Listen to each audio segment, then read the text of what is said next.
Jumpa lagi dalam program Uang Kita Tempo TV. Kali ini kita akan membahas mengenai pelaksanaan China ASEAN Free Trade Area.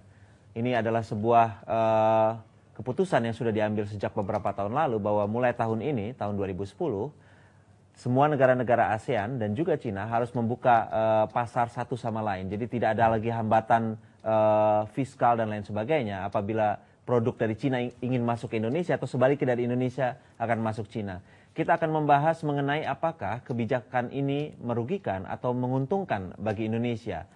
Karena sejumlah kalangan pengusaha di dalam negeri di Indonesia sudah mulai mengeluh bahwa mereka akan gulung tikar kalau atau jika dipaksa bersaing dengan produk-produk dari China atau negara-negara ASEAN lainnya.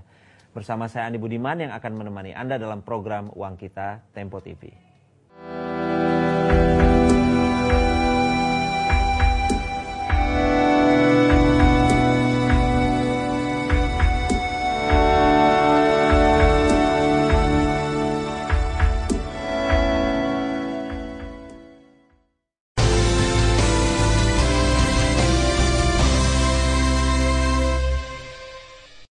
Di studio Tempo TV telah hadir Dr. Hari Ashar Aziz, anggota Komisi Anggaran dari DPR, fraksi Partai Golkar. Terima kasih sudah hadir, Pak Hari. Terima kasih. Dan juga ada Bung Poltak Hotradero, seorang pengamat ekonomi. Terima kasih, Bung Poltak. Terima kasih, sama-sama. Saya ingin tanya dulu kepada Pak Hari Ashar ya. Pak Hari, saya dengar DPR kemungkinan akan mempansuskan kebijakan ini karena dianggap akan merugikan Indonesia. Betul begitu, Pak? Ya, bidang perdagangan itu di DPR pegang wewenangnya oleh Komisi 6. Saya di Badan Anggaran kebetulan sebagai Ketua Badan Anggaran. Mungkin kaitannya dengan kami lebih kepada sisi penerimaan. Baik dilihat dari biaya masuk, PPN, mungkin juga PPH. Nah, kalau di Komisi 6 itu kaitannya mungkin adalah pada efek volume perdagangan, impor, dan hubungannya dengan produksi dalam negeri, dan mungkin juga kaitannya dengan lapangan kerja, dan beberapa kawan menyebutnya kaitannya dengan pertambahan kalau lapangan kerja hilang atau berkurang, itu dengan angka kemiskinan. Kira-kira begitu kaitannya yang terjadi. Nah, sekarang kalau misalnya itu kan sebenarnya sudah kesepakatan tahun 2002 untuk ASEAN China Free Trade ini. Di ASEAN sendiri sebenarnya sudah tahun 92 kesepakatan antar negara ASEAN saja. Nah, sekarang yang menjadi pertanyaan adalah beberapa negara ASEAN mungkin tidak terancam dalam konteks terkait kaitannya dengan perdagangan China karena tingkat relatif competitiveness mereka dan barang yang diperdagangkan atau di negara mereka dalam kaitannya dengan produk China itu tidak satu level. Nah, tetapi kalau di Indonesia itu relatif satu level karena barangnya kualitasnya kurang lebih sama, harganya yang datang dari China lebih murah. Itu dengan demikian. Misalnya apa produk-produk tadi? Ya, beberapa barang tadi disebut beberapa jenis elektronik atau beberapa katakanlah mungkin juga yang lebih tekstil, sederhana, tekstil atau alas kaki dan sebagainya itu mungkin yang agak lebih berat tadi disebut baja dan nah, itu yang saya kira sebagian mungkin juga bidang energi seperti listrik itu yang. Tapi kalau listrik saya kira mungkin wilayah yang di kita sendiri tidak terlalu mengkhawatirkan karena kita juga banyak mengimpor dari negara lain. Tinggal pilihannya adalah Cina lebih murah misalnya atau dari Eropa atau dari mana lebih mahal kan itu opsinya berbeda.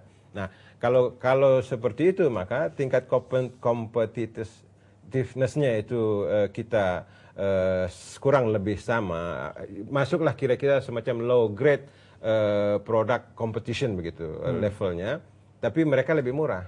Nah, itu yang dikhawatirkan pada akhirnya beberapa industri kita itu dirugikan. Nah, sebagian dari teman-teman Komisi 6 misalnya mengatakan harusnya ada semacam grand design terhadap industri nasional kita dulu sebelum kita masuk ke dalam wilayah pertarungan internasional. Nah, di sementara kita belum melindungi diri kita dengan segala macam alat helm, perlindungan apa segala macam itu, sementara kita mau beradu main balap-balapan dengan negara lain yang sudah siap dengan helm, dengan apa segala safety-ness-nya sudah kuat.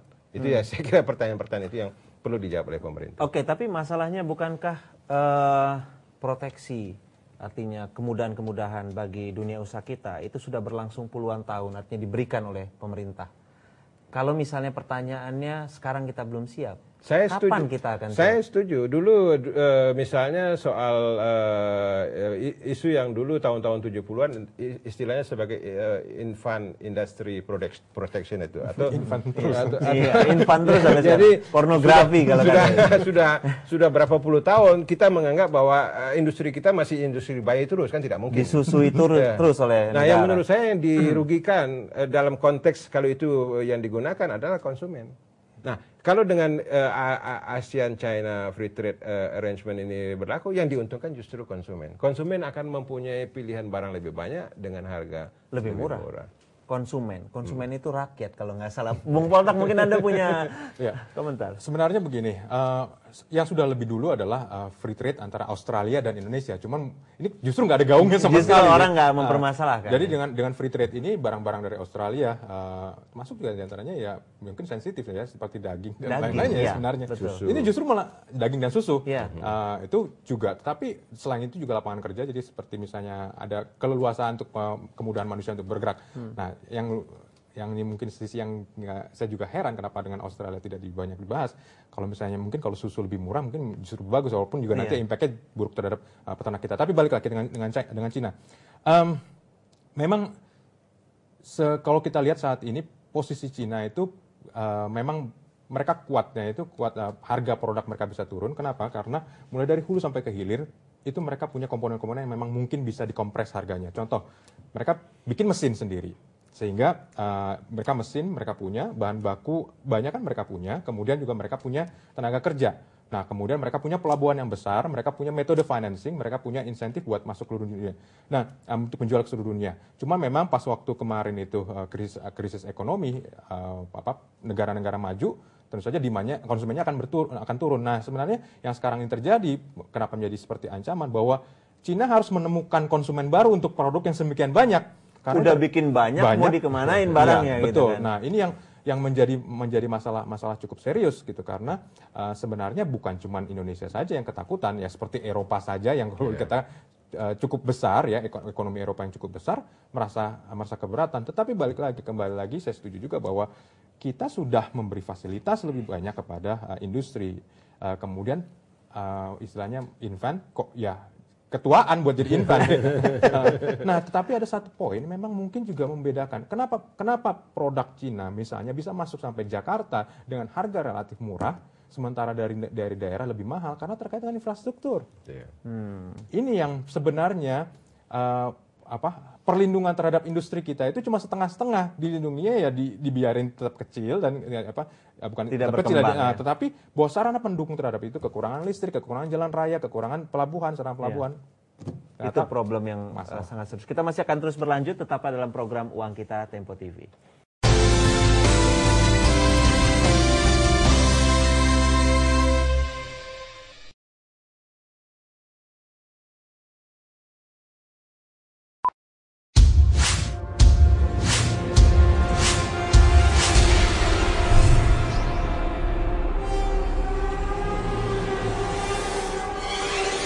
Koran Tempo.